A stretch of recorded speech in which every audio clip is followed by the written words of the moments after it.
Okay, here's another one a lot of people struggled with. Number 12.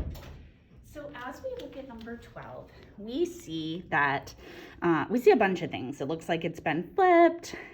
We have to think about the parent function. There's all sorts of stuff. So let's start with step number 1, just like with the circle. Our parent function here, we should recognize this as y equals square root of x, okay? So then let's think of our reflection. Well, what I remember is that my parent function looks something like that. Not perfect, not beautiful, but something like that. So my key point is 0, 0. So we're gonna have to get back home eventually. But I also have to think about my reflection, okay? So if I think about this, what I notice is instead of going to the right, this swoosh is going to the left. So then if this is going to the left, I have to think about how this transferred. And so if it was going this way, the only way to get it to go to the other side is to flip it over the y-axis.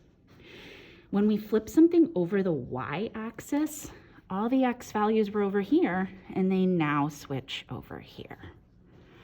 Okay, so if they all switched over there, my x values changed, but my y values essentially stayed the same, right?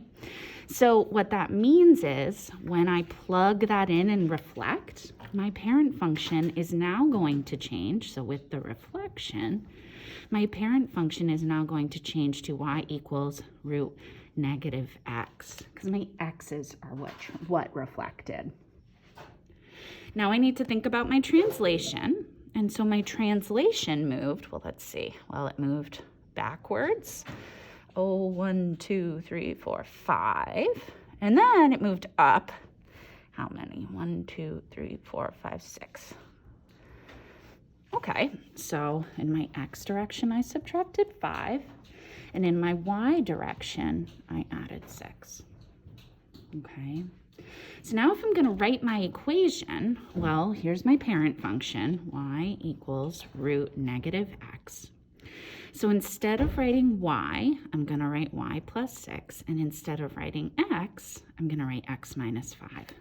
But remember, when we plug something in, we plug it in fully in parentheses, because this negative doesn't just apply to the x in this piece. It also is applying to the negative 5, and it's different if there are not parentheses around it. So, okay, instead of y, I'm writing y plus 6. And you might say, why no parentheses? Because it's alone on this side, so it doesn't really matter. And then square root negative. Okay, but now I'm plugging in x minus 5. I want to subtract this entire quantity. And there's my answer. No need to simplify, no need to distribute that negative. You can if you want, but no need. This is when we're flipping this way.